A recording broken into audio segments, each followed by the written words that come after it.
올해 1월 30일 제주도 서귀포 중학교에 피자 125판이 배달이 됐습니다. 그것도 한 사람이 그 학교에 보낸 피자였습니다. 125판이면 여러분 거기에 콜라도 따라오죠. 콜라와 피자가 아마 그 주변에 있는 피자집들을 다 동원하지 않았을까 생각이 됩니다. 근데 그 피자가 125판이 그 서귀포 중학교로 보내진 데는 특별한 이유가 있었습니다. 그 피자를 배달한 사람은 30대 중반의 오승진이라고 하는 사람이었는데요.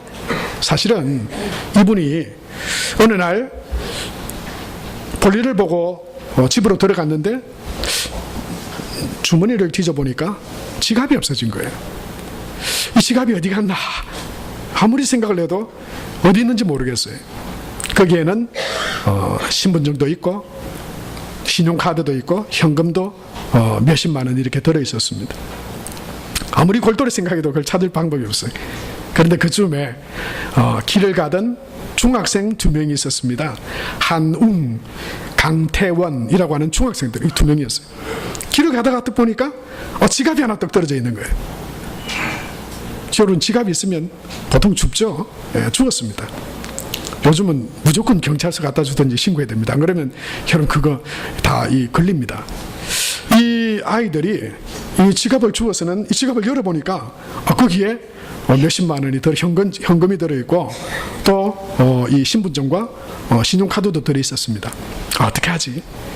경찰서에 갖다 줄까? 둘이서 의논하다가 거기에 신분증이 있으니까 주소를 보니까 우리 여기서 얼마 멀지 않은 곳이에요. 그래, 그냥 우리가 이 주인 찾아주자. 그리고는 이 둘이 그 지갑을 들고 그 주소가 적혀 있는 곳으로 찾아간 거예요.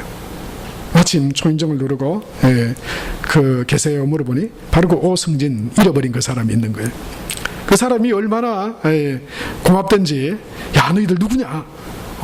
학교 어디 다니냐? 꼬치꼬치 물어봤죠. 이름이 뭐냐? 얼마나 고마운지. 여러분, 그 안에 있는 것을 잃었다가 찾았다기보다는 그것도 귀한 일이지만 그걸 직접 찾아가지고 집에까지 가지고 와주니 얼마나 고마웠는지. 그래, 알겠다. 너무너무 고맙다. 다음에 한번 보자. 그리고는 보냈어요. 마침 그게 겨울 방학이어서 이 오성진 씨가 학교에 찾아가서 이 학교에 이런 학생들이 있더라고. 너무너무 고맙고 감사해서 좀 보답을 하고 싶은데 지금 학생들이 없으니까 다음에 개학하면 한번 저한테 연락을 주시면 제가 한번 쏘겠다고. 그래가지고는요, 그해 5월 달에 전교생 604명이 먹을 수 있는 피자 125판. 여러분, 그게 요즘 피자가 10,000원이라 하더라도 이게 얼마입니까? 125만 원이 넘는 거잖아요. 만약에 이게 15,000원 정도 되면 이건 그 지갑 신분증 찾고 이건 배보다 배꼽이 더 큰 거잖아요. 그런데 이 오성진 씨가 그렇게 말했어요. 너무너무 고마웠다고. 이렇게 행동하는 아이들을 또 내가 좀 이렇게 칭찬하고 격려해주고 싶었다고. 그렇게 말하면서 정말 기쁜 마음으로 이 피자를 나누고 했다는 소식을 들었습니다. 여러분, 얼마나 귀합니까, 그죠? 이 고마운 것을 보답하는 것. 그게 얼마나 귀한 일인지 몰라요. 아마 그 학생들에게는 지갑을 주어줬다가 돌려줬다. 그러면 아마 얼마 동안 그것이 생각나다가 잊혀질 그런 일이 되었는지도 모르겠어요. 그런데 피자 125판. 저도 기억하잖아요. 저도 한번 그 기사를 읽고는, 어떻게 요즘 기사에 이런 마음이 따뜻해지고 풋풋한 소식을 전해주나. 요즘 여러분 들려오는 소식들 보면 뉴스 이런 거 보면 참 좀 암담하잖아요. 정말 사건, 사고, 그런 이야기들. 정말 누가 막 이상한 행동했다 하더라. 또 생각하지도 못할 끔찍한 일을 저질렀다 하더라. 이런 이야기들이 참 많이 들려오는 세상에 감사를 표현하고 또 그 고마움을 이렇게 전달해서 아마 그 아이들의 인생에 잊혀지지 않을, 그리고 그 학교에도 아마 남을 그런 귀한 소식들이 되었으리라 생각이 됩니다. 여러분, 우리가 고마움을 전하고 감사를 표현하는 게 얼마나 귀한 일인지 몰라요. 사람에 대해서나 어떤 일에 대해서 만약에 우리가 감사와 고마움 없이 그냥 당연한 것으로 여기고 원망과 불평만 우리가 주로 일삼는다면 그건 정말 불행한 인생일 것입니다. 정말 암울한 사회가 되고 말 거예요. 그런데 고맙게 여기고 감사를 표현하고 이름으로써 나도 행복해지고 또 그 소식을 아는 많은 사람들이 또 그 마음이 따뜻해지는 그런 감동을 느끼고 기쁨을 느끼게 되는 것을 우리가 보게 됩니다. 이것은 단지 사람 사이에 부모가 자녀에게, 자녀가 부모에게, 서로 교우들끼리, 또 우리가 살아가면서 또 만나는 사람들에게 감사와 고마움을 표현하는 일이 기쁨이 될 뿐만 아니라 사실은 우리가 하나님과 나와의 관계 속에서 감사와 또 기쁨을 표현하는 것은 그것은 곧 우리의 믿음과도 관계되어진 아주 중요한 일입니다. 어쩌면 여러분, 하나님을 진실로 믿는 믿음은 감사와 찬양인지도 모릅니다. 하나님이 하신 일에 대한 감사, 그리고 그에 대한 고마움, 그게 우리의 예배잖아요. 그게 우리의 신앙생활이잖아요. 하나님이 하신 일에 대하여 내가 그것을 찬양하고 기뻐하고 하나님께 영광을 올려드리는 것, 여러분, 이것이 우리의 믿음의 핵심입니다. 핵심, 본질이에요. 그래서 하나님을 믿는 믿음 안에는 우리의 여러 삶의 어떤 상황이나 조건, 그걸 다 떠나서 하나님과 나와의 관계 속에서 하나님이 내게 하신 그 일에 대한 감사, 찬양, 이것이 있어야 합니다. 그것이 곧 믿음입니다. 그리고 하나님은 그것을 황소를 드림보다 더 귀하다, 그렇게 말씀하셨습니다. 사랑하는 성도 여러분, 오늘 저와 여러분이 어떤 마음으로 이 예배에 오셨는지 모르겠어요. 상한 마음, 갈급한 마음, 슬픈 마음, 또는 기쁜 마음, 우리가 살아오면서 삶에 많은 상황들이 있었겠지만, 그러나 이 시간 우리가 하나님 앞에 예배자로 나왔습니다. 하나님께서 내게 하신 그 일에 대하여 하나님 앞에 감사하며 찬양으로 영광 올려드리는 그런 황소를 드림보다 더 귀한 그런 감사와 찬미의 제사를 이 시간 하나님 앞에 올려드리는 저와 여러분이 될 수 있게 되기 바랍니다. 여러분, 찬양과 감사는 그래서 하나님 앞에 우리가 당연히 드릴 수밖에 없는 것일 뿐만 아니라 성경을 보면 그것은 하나님께서 마치 명령하신 듯한 그런 말씀으로 되어져 있어요. 시편 147편 1편에 보면 1절에 보면 이렇게 되어 있습니다. 할렐루야, 우리 하나님께 찬양함이 선함이요 찬송함이 아름답고 마땅하도다, 그렇게 말씀해요. 찬송하는 것이, 찬송이 뭡니까? 하나님이 하신 일에 대해 우리가 하나님을 높이고 하나님께 영광을 올려드리고 하나님을 기뻐하는 것이 곧 찬송이죠. 찬양이죠. 그 찬양하는 것은 선하고 또한 그 뒤에 뭐라 그랬냐면 마땅하다 그랬어요.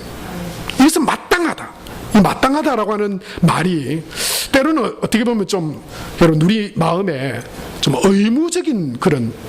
의무적으로라도 해야 되는 그런 것으로 여겨집니다.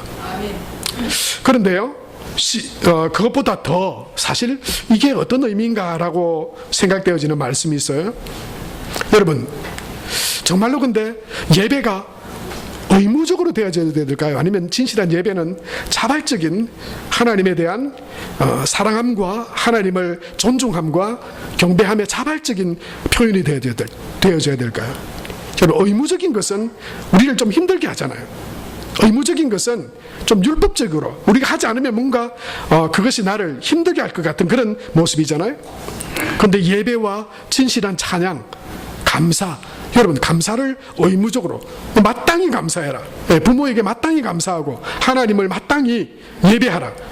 명령이기도 하지만 그러나 그 명령 안에는 자발적인 우리의 순종과 자발적인 마음이 내포되어져 있는 거죠. 특별히 여러분 이사야 43장 1절에는 21절에는 이렇게 말씀하고 있어요.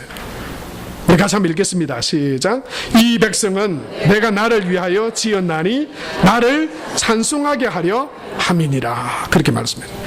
여러분 이 말씀이 그렇게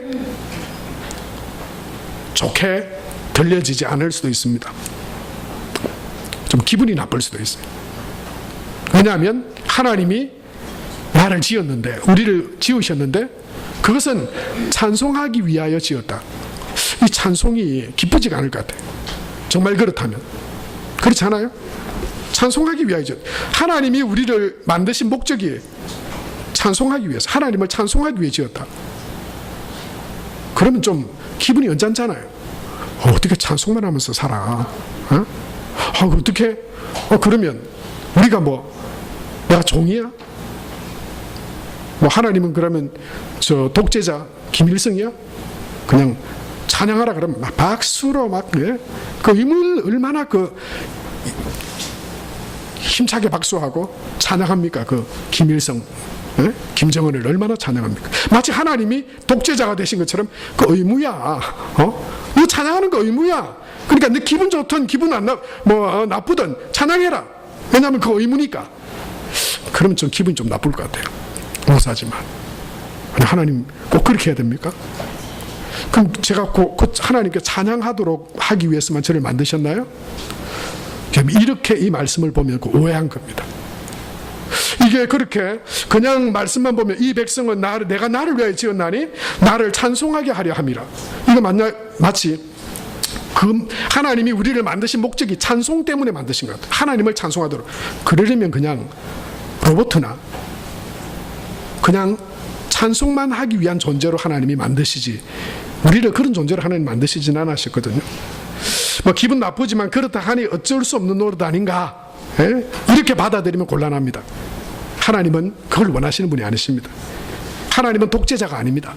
그래서 그 의미가 아닙니다. 정말로 하나님은 그냥 계시고 우리는 늘 하나님 의무적으로만 찬양하도록 지음받았으니 찬양 안 하면 안 돼, 이런 존재로 지은 것이 아니라는 거죠. 그게 내키진 않지만 그렇게 해야 한다고 하니까 또 예배에도 찬양이라고 하는 순서가 있으니까 그냥 찬양해야 되겠지. 그래 마땅하다 그러니 찬양하는 게 맞을 거야. 이렇게 여러분 의무적으로만 본다면 그것도 이 말씀을 제대로 이해한 것이 아닙니다. 여러분 만약에 우리가 이 시간 하나님 앞에 나와서 드리는 시온 찬양대의 찬양도, 성도 여러분의 예배 가운데 있는 찬양도 그냥 의무니까, 그냥 순서니까, 만약에 그렇게 찬양한다면 그 찬양은 하나님이 받으시지도 능력도 찬양의 기적도 찬양의 위로와 은혜도 없는 그냥 껍데기뿐인 찬양이 되고 말 것입니다. 그렇다면 여러분 이게 무슨 뜻일까요? 이 백성은 내가 나를 위하여 지었나니 나를 찬송하게 하려 함이니라. 이 말씀은요, 찬송하기 위해서 만드셨다고 하는 게 아니고 하나님이 우리를 찬양할 수밖에 없도록 만드시겠다라고 하는 하나님의 의도와 계획이 있는 겁니다. 다른 말로 하면요, 우리가 찬양하도록 우리가 하나님을 찬양하도록 미리 전제하고 계시다고 하는. 무슨 말이냐면요, 여러분 우리가 정말 고마운 일, 감사한 일을 경험하면 보통 평범한 사람은 다 감사합니다. 그죠? 큰 은혜를 받았어요. 누구한테? 그러면 어떻게 됩니까? 은혜를 받았으니까 감사하는 게 당연하죠. 그렇게 큰 은혜를 받았는데 감사도 모르고 은혜도 모르고 그냥 내가 잘난 줄 알고, 그렇다면 그 사람은 감사 못할 거예요. 야, 너 내 이렇게 했는데 왜 감사하지 않아? 너 감사해. 이러면은 그 사람이 억지로 어쩔 수 없이 감사할 수는 있을 거예요. 근데 하나님이 그렇게 하시지 않는다고 하는 거예요. 무슨 말이냐면 하나님이 우리를, 저와 여러분 한 사람 한 사람을 찬양할 수밖에 없도록 은혜를 부어주셔서 그것으로 인하여 하나님을 찬송하도록 만드실 것이라고 하는 그런 하나님의 은혜와 구원하심의 완전한 계획들을 하나님이 가지고 계시다라고 하는 것입니다. 이 땅에 지음받은 모든 생명들을 구원하겠다라고 하는 하나님의 구원의 계획을 말씀하고 있는 거예요. 그래서 그 구원의 은혜를 받은 사람들이 하나님을 찬양할 수밖에 없잖아요. 하나님께 감사할 수밖에 없잖아요. 하나님이 저와 여러분을 사랑받을 만한 자격과 조건이 없지만 하나님이 그 크고 놀라운 사랑으로 우리를 무조건 사랑해 주시겠다고 하는 거예요.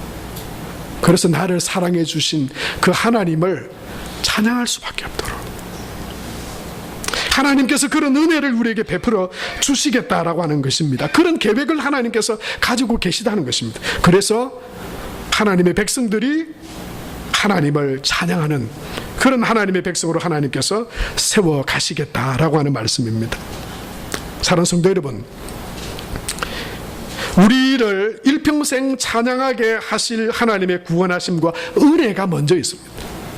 그래서 우리는 그 은혜와 구원하심의 그 은혜 가운데 하나님 앞에 찬양하며 하나님 앞에 나아갈 수밖에 없다라고 하는 것이죠. 사랑하는 성도 여러분, 그래서 우리는 여러분 하나님 앞에 찬양함으로 하나님 앞에 하나님의 백성으로 살아가게 되는 그런 찬양의 성도로, 감사와 고백 있는 성도로 살아가기 위해서 첫 번째로 우리가 기억해야 될 것은, 그래서 하나님의 구원의 은혜를 기억하며 찬양하는 것입니다. 하나님께서 나를 구원하여 주시고 하나님의 백성 삼아 주셨다라고 하는 그 하나님의 은혜에 감사하며 찬양하라라고 하는 것이죠. 오늘 우리가 읽은 본문의 말씀 2절과 3절 말씀 보면 하나님은 우리에게 이렇게 말씀하고 계세요. 같이 읽겠습니다. 여호와의 속량을 받은 자들은 이같이 말할지어다. 여호와께서 대적의 손에서 그들을 속량하사 동서남북 각 지방에서부터 모으셨도다. 그렇게 말씀해요. 여러분, 하나님 앞에 어떤 찬양의 감사의 그런 모습으로 하나님 앞에 나아가라고 말씀합니까? 속량을 받은 자들, 이게 무슨 말입니까? 세번역 성경이나 공동번역 성경에 보니까 주님께 구원받은 자들, 그렇게 말해요. 주님께 구원받은 자들, 주께서 구원해 주신 자들, 그들은 이같이 말할지어다. 여호와께서 대적의 손에서 그들을 속량하사 그들을 구원하사 우리를 하나님의 자녀 백성 삼으셨도다. 하나님의 그 구원의 은혜를 기억할 때 여러분 하나님을 찬양하는 찬양의 성도로, 감사의 성도로 하나님 앞에 나아갈 수 있다고 하는 것이죠. 여러분, 우리는 이걸 기억해야 됩니다. 뭐냐면 우리 기독교 신앙, 하나님을 믿는 우리의 믿음은요, 인간이, 내가 또는 우리가 하나님 앞에 사랑받을 만하거나 또는 하나님의 은혜를 받을 만한 조건, 그런 행동, 어떤 그런 일을 해서 하나님의 은혜가 임한 것이 아닙니다. 그러면 우리는 별로 감사하지 않을 거예요. 왜냐하면 내가 했으니까요. 내가 받을 만하니까요.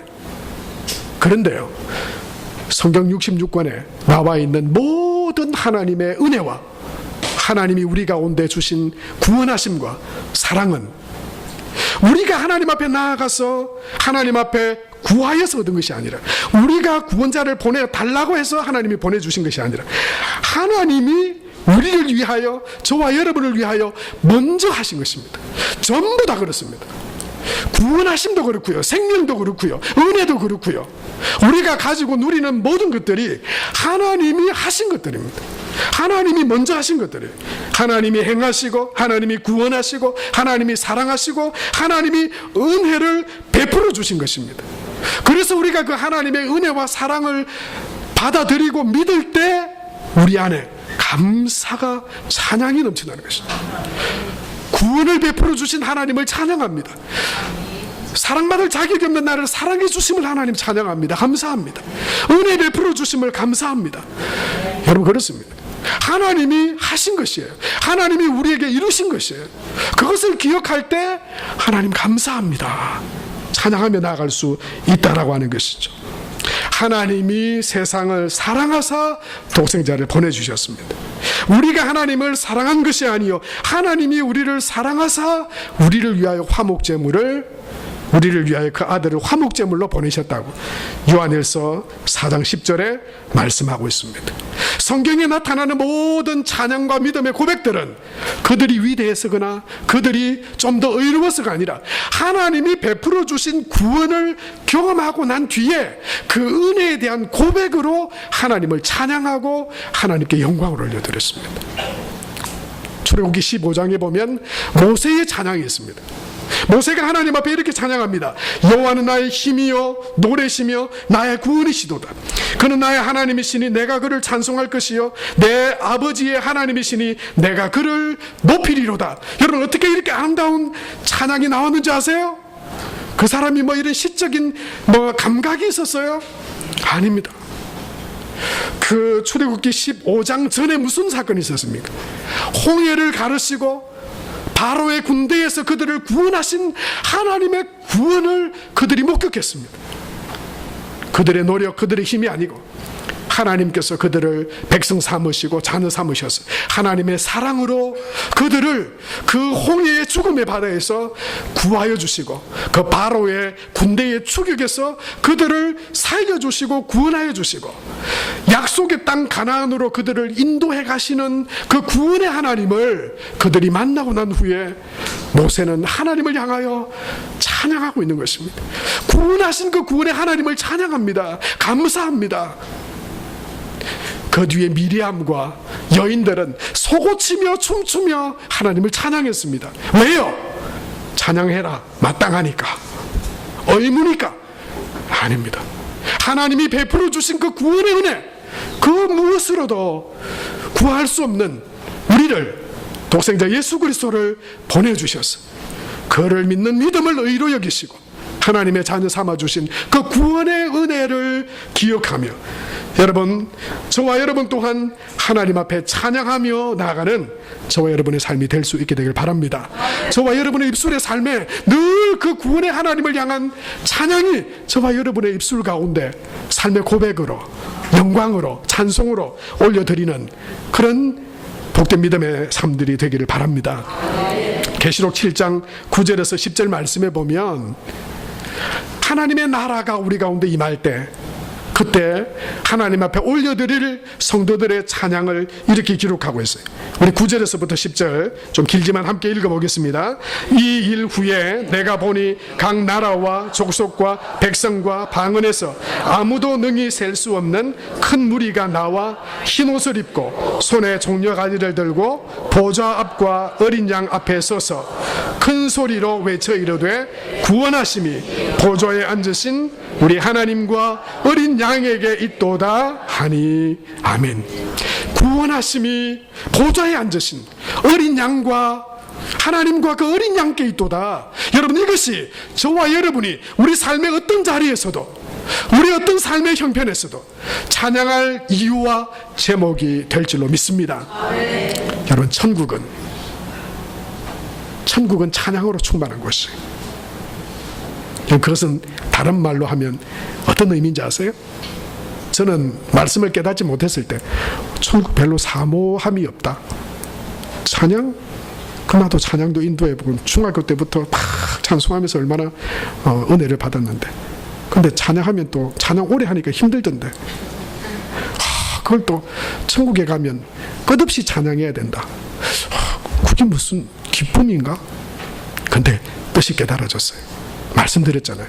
하나님은 먼저 행하시고 우리가 하나님을 찬양할 충분한 조건을 먼저 제시하시고 우리로 그 충분한 은혜에 기쁨으로 감사함으로 자발적으로 찬양하게 하세요.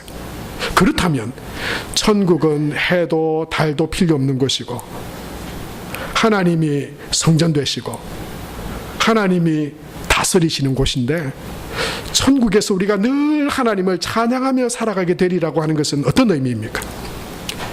완전하신 하나님의 보호하심과 채우심과 공급하심이 조금도 우리의 노력과 부족함이 없이 하나님이 완전하시게 채워주시고 공급해 주셔서 근심 걱정 없이 오직 하나님 안에서 감사와 기쁨으로 살아갈 완전한 것이 공급되어지고 제공되어지는 곳이 천국이다라고 하는 말씀인 줄로 믿으시기 바랍니다.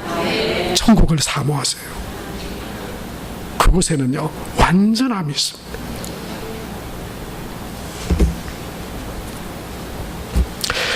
저와 여러분이 하나님 은혜 가운데 여러분 우리가 하나님을 날마다 찬양하며 감사함으로 하나님 앞에 나아가게 되는 그 능력 있는 삶을 살아가게 되는 두 번째 이유는요, 첫 번째는 그 구원하신 은혜를 기억하여 날마다 그 구원의 은혜를 기억하며 찬양하는 것이고, 두 번째는 뭐냐면요, 나를 구원하신 하나님이 내 삶에 행하실 인자하심과 기적으로 말미암아 하나님을 찬양하는 것입니다. 다시 한번 말씀드립니다. 구원받은 우리가, 구원받은 하나님의 자녀로서 이 땅 가운데 살아가는 삶에 하나님의 선하심과 하나님이 베푸실 기적으로 말미암아 하나님을 찬양하며 우리는 하나님 앞에 나아갈 수 있습니다. 8절 말씀해 보니까 하나님이 우리에게 이렇게 말씀하고 계시죠. 8절 같이 읽겠습니다. 여호와의 인자하심과 인생에게 행하신 기적으로 말미암아 그를 찬송할지로다. 아멘. 여러분의 삶 가운데 하나님이 행하신 이런 기적들이, 하나님이 행하신 놀라운 은혜들이 믿음의 삶 가운데 충만하게 되기를 축복합니다. 그래서 다른 사람보다 더 많이 하나님을 찬양하고 높이는 삶을 살아가게 되기를 바랍니다. 난 별로 찬양할 게 없어. 그냥 목사님 말씀하신 것처럼 그냥 구원의 은혜 정도, 그 다음에는 뭐 그냥 내가 다 했는데 그냥 내가 열심히 돈 벌고 공부하고 그냥 세상 사람들, 안 믿는 사람들이 살아가는 것처럼 그냥 열심히 일하고 때로는 운이 좋아서 잘 되기도 하고 돈도 벌고. 그래서 난 내 삶에 하나님이 행하신 인자하심과 기적, 그건 별로 하나님께 찬양할 게 별로 없어. 혹시 그렇게 여러분 우리가 여긴다면, 그렇게 우리가 생각한다면, 여러분 우리는 하나님 앞에 우리 삶 가운데 하나님을 높이고 감사하고 찬양하기를 원하시는 그 은혜를 우리는 누리지 못하는 삶 가운데 살아가고 있는 것입니다. 오늘 하나님이 행하신 놀라운 기적으로 인하여 찬양하라 그랬는데, 그러면 오늘 본문에 보면 하나님이 행하신 기적이라 뭐 어떤 겁니까? 4절 5절에 보면 이렇게 말해요. 그들이 광야 사막길에서 방황하며 거주할 성읍을 찾지 못하고 줄이고 목이 말라 그들의 영혼이 그들 안에서 피곤하였다. 여러분 광야 같은 삶 가운데서 목마르고 피곤하고 힘들었다고 하는 거예요. 우리 삶 가운데도 그런 광야 같은 삶이 있잖아요. 근데 그걸 가지고 어떻게 했습니까? 6절과 7절이 그 말씀인데요, 6절부터 7절 말씀해 보면 이렇죠. 이에 그들이 근심 중에 근심이 있었어요. 광야예요. 어려움이에요. 근데 그들 가운데 잊지 않고 구원하신 하나님께 부르짖었다고 하는 거예요. 하나님을 향하여 그 문제들을 가지고 나아갔다고 하는 거예요. 그래서 그들이 어떤 하나님을 경험했습니까? 고통에서 건지시고 또 바른 길로 인도하시고 거주할 성읍에 이르게 하셨도다. 그러므로 하나님을 찬양하라. 이렇게 돼요. 여러분 이런 은혜가 있게 되길 바랍니다. 내게 행하신 하나님의 놀라운 기적으로 인하여 저와 여러분이 날마다 하나님을 찬양하게 되시기를 축복합니다. 여러분 이 삶의 기적은 그냥 일어나지 않습니다. 오늘 말씀처럼 여러분 저와 여러분의 삶에 이렇게 성경 말씀처럼 이렇게 감사하고 찬양하며 하나님의 은혜와 영광 가운데 살아가는 삶이, 기적의 삶을 살아가기 위해서 성경이 우리에게 말씀하시는 것은요, 첫 번째로 뭐냐면 믿음으로 하나님께 기도하며 나아갈 때 하나님이 건지시고 인도하시고 그곳에 이르게 하신다는 겁니다. 사랑하는 성도들, 그래서 기도하시기 바랍니다. 믿음으로 하나님 말씀에 순종하여 나아갈 때 하나님이 건지십니다. 인도하십니다. 이르게 하십니다. 삶의 기적은 믿음의 찬양으로 하나님 앞에 찬양하며 나아갈 때 하나님이 역사하십니다. 거기에 삶의 기적이 있습니다. 하나님 지금도 살아계십니다. 그 살아계신 하나님을 광야 같은 삶 가운데 만나시기를 축복합니다. 기도하시고 그 말씀에 순종하시고 그 하나님을 선을 행하실 하나님을 찬양하며 나가세요. 여러분 이게 딱 들어맞는 성경이 역대하 20장에 보면 여호사밧 왕과 이스라엘 백성들에게 있었습니다. 여호사밧 왕이 다스릴 그때 모압과 암몬과 마온 연합군이 그 이스라엘 침공해 왔습니다. 성경의 상황으로 볼 때 이 여호사밧과 그 이스라엘 백성들은 그 연합군 앞에 전혀 게임이 되지 않는, 도저히 싸움으로는 이길 수 없는 그런 상황이었어요. 기적이 필요해요. 하나님의 도우심이 필요해요. 그래서 그들이 어떻게 합니까? 믿음으로 하나님 앞에 기도하며 나갑니다. 역대하 20장 3절에서 4절에 보면 여호사밧이 두려워하여 여호와께 낯을 향하여 간구하고 온 유다 백성에게 금식하라 공포하며 유다 사람이 여호와께 도우심을 구하려 하여 유다 모든 성읍에서 모여와서 여호와께 간구하더라. 여러분, 기도하지 않으면 하나님의 기적의 역사는 일어나지 않습니다. 정말 여러분 하나님 앞에 여러분의 삶의 문제와 그리고 하나님 앞에 간절한 소원이 있다면 그걸 가지고 기도로 하나님 앞에 나가야 합니다. 간절히 부르짖어야 합니다. 20장 12절 말씀에 여호사밧이 이렇게 하나님 앞에 기도합니다. 우리 하나님이여 그들을 징벌하지 아니하시나이까. 우리를 치러오는 이 큰 무리를 우리가 대적할 능력이 없고 어떻게 할 줄도 알지 못하옵고 오직 주만 바라보나이다. 사랑하는 성도 여러분, 기도를 우습게 여기면 안 됩니다. 기도를 무시하면 안 됩니다. A.W. 토저라고 하는 분이 기도라고 하는 책에 이런 문장으로 기도의 중요성을 우리에게 말합니다. 절대 기도의 힘을 과소평가하지 마라. 혹시 여러분 기도해도 별일 없다고, 기도한다고 뭐 문제가 해결되냐고 혹시 그렇게 여기지 않으시나요? 절대 기도의 힘을 과소평가하지 마라. 기도하지 않으면 뭐 할 수 없고요? 승리할 수 없고, 기도하면 뭐 할 수 없다고 말했습니까? 실패할 수 없다. 여러분 기도하시기를 축복합니다. 아멘. 하나님이 역사하실 줄로 믿습니다. 아멘. 뿐만 아니고 여호사밧은요 하나님의 말씀을 붙들었어요. 하나님 앞에 기도하면서 하나님이 아니면 우리를 도와줄 리 없습니다. 하나님 그렇게 말씀하셨잖아요 하면서 떠올린 게 뭐냐면 솔로몬의 성전을 짓고 하나님 앞에 솔로몬이 하나님 앞에 드린 그 기도를 여호사밧이 기억하고 있었어요.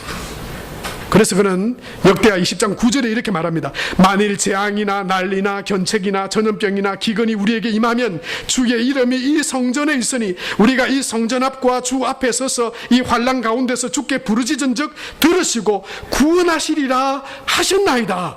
그러니 하나님 이곳에 와서 하나님을 향하여 그 말씀을 기억하고 기도하오니 구원하여 주옵소서. 여러분 성경의 대부분의 기적과 하나님의 능력으로 승리한 사람들의 공통점이 뭐냐면 하나님의 말씀에 순종하여 기도함으로 나갔다라고 하는 것입니다. 기적만 바란다고 여러분 되는 것이 아닙니다. 하나님의 말씀을 따르고 순종하여 발걸음을 옮기고 실행할 때 하나님은 그 여호사밧에게 야하시엘이라고 하는 선지자를 보내서 그렇게 말씀하시죠. 이 전쟁은 나에게 속한 것이다. 그러니 두려워하지 말고 전쟁터로 나가라. 싸우라고 말씀하시지 않았어요. 그냥 대오를 갖추어서 전쟁터로 나가라. 하나님을 믿지 않는 사람들이었다면 그 순종할 수 없었을 거예요. 가다 개죽음 당할 게 뻔한데요. 그 연합군 우리가 전쟁을 준비하고 어떤 무기와 전략으로 싸워도 안 되는 건데 그냥 나가래요. 그냥 나가래요.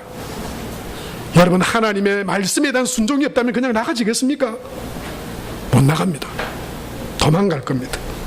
그런데 이스라엘 백성과 여호사밧은요 그 하나님 말씀에 순종하여 하나님 그 적군을 향해서 나아갔습니다. 그런데 어떻게 나아갔냐면요 하나님이 그냥 나아가라만 했어요. 그런데 이스라엘 백성과 여호사밧 그 백성들은 의논했습니다. 우리를 구원하시겠다 말씀하시는, 기적을 행하겠다고 말씀하시는 그 하나님 앞에 우리가 찬양하며 나가자. 그리고는 찬양대를 만들었어요. 군대 앞에 찬양대를 세웠어요. 그리고 찬양하며 그 연합군 가운데로 나아갔습니다. 그런데 성경은 놀랍게 역대하 20장 22절에 보면 뭐라고 말씀하시냐면 그 노래와 찬송이 시작될 때에 하나님께서 그 연합군들을 무찔러 패하게 하셨다 말씀하셨습니다. 사랑하는 성도 여러분, 하나님은 지금도 살아계십니다. 시퍼렇게 살아계십니다. 기도하는 자에게, 그 말씀에 순종하여 나아가는 자에게, 그 하나님을 찬양하며 믿음으로 나가는 자에게 하나님은 지금도 살아계시고 기적으로 역사하시고 우리로 계속해서 그 하나님을 찬양하도록 우리에게 찬양할 충분한 이유와 조건들로 우리 가운데 함께 하실 줄로 믿습니다. 이스라엘 백성들이 승리하고요, 3일 동안 전리품들을 모았다 그랬습니다. 3일 동안 전리품을 모으고 얼마나 많이 모았는지, 그 3일 동안 전리품들을 다 모아가지고 26절에 보면요, 넷째 날에, 이거 중요해요, 셋째 날까지 보고 넷째 날에 무리가 브라가 골짜기에 모여서 거기서 여호와를 송축한지라. 그러므로 오늘까지 그곳을 브라가 골짜기라 일컫더라, 그렇게 말했어요. 여러분, 여기서 그들이 넷째 날 하나님을 찬양했죠. 그 브라가 골짜기라는 곳에서 하나님을 찬양했죠. 구원하신 하나님을 찬양했죠. 그 전리품들을 가지고 찬양했죠. 브라가라고 하는, 여러분, 이 지명의 뜻이 무엇인지 아세요? 찬양이라고 하는 뜻입니다. 하나님의 베푸심과 그 기적을, 그 골짜기의 이름을 찬양이라고 이름 지어서 하나님이 주신 그 은혜와 승리를, 구원을 찬양했던 것입니다. 말씀을 맺겠습니다. 사랑하는 성도 여러분, 저와 여러분의 삶 가운데 사람을 향한 감사와 고마움, 그 중요하죠. 우리의 삶의 질이 더 행복해질 것입니다. 여러분, 저와 여러분이 하나님을 향하여 하나님이 내게 행하신 그 구원의 은혜와 그 선하심과 인자하심으로 내 삶 가운데 베푸실 그 기적으로 말미암아 하나님을 찬양하는 저와 여러분이 될 수 있게 되기 바랍니다. 그 삶의 기적을 바라보기 위해서 여러분 믿음으로 기도하며 나가십시오. 하나님의 말씀에 순종하며 나가십시오. 이루실 줄로 믿고 찬양하며 나가시기를 축복합니다. 그래서 시편 150편 제일 끝, 시편 자체가 찬양의 모음들이잖아요. 시편 150편 6절 제일 마지막에 호흡 있는 자마다 여호와를 찬양할지어다 할렐루야.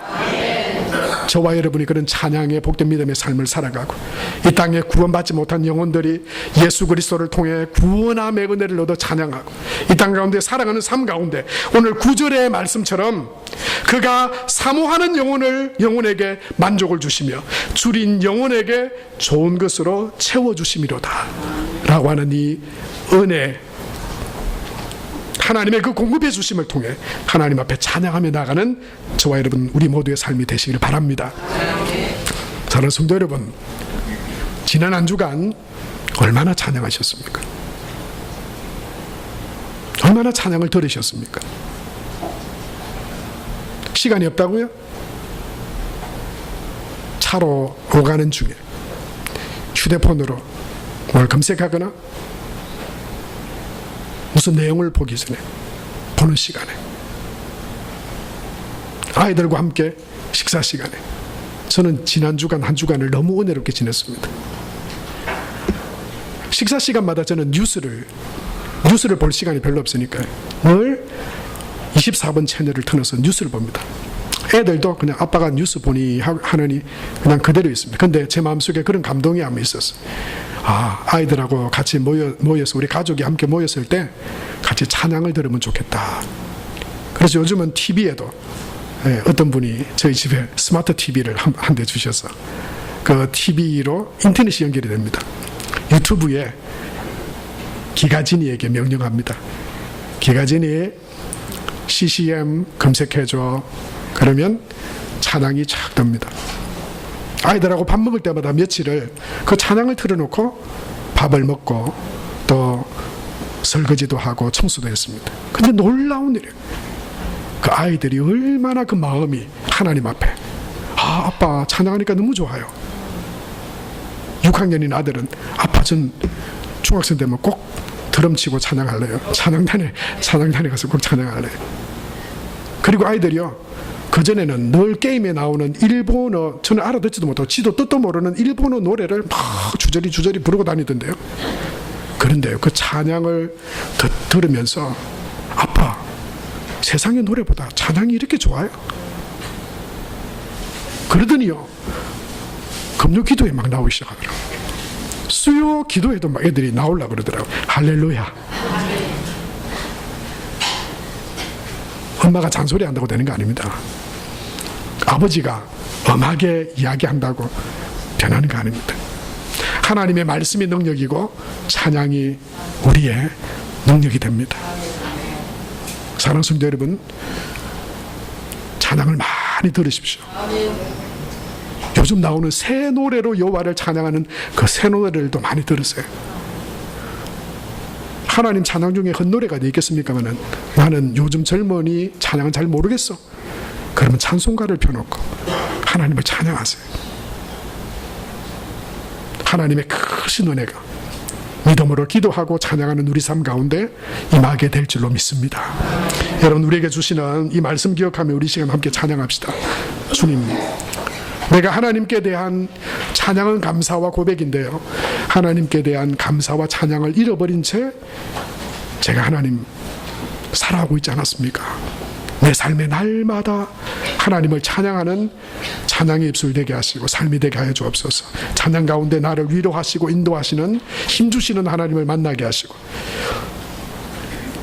하나님의 은혜로 내 삶에 하나님이 행하신 기적들이, 행하심들이 사모하는 영혼에게 만족을 주시며 줄인 영혼에게 좋은 것으로 채워주신다고 말씀하신 그 좋으신 하나님께서 내 삶에 은혜를 베푸사 나로 더 하나님을, 내 평생에 하나님을 찬양하며 하나님께 감사하는 삶을 살아가게 하소서. 여러분, 이 시간 우리가 하나님 앞에 말씀을 기억하며 우리 자신들의 기도와 그다음에 고백을 하나님 앞에 드리며 나아가겠습니다. 살아계신 아버지 하나님, 은혜와 사랑을 감사합니다.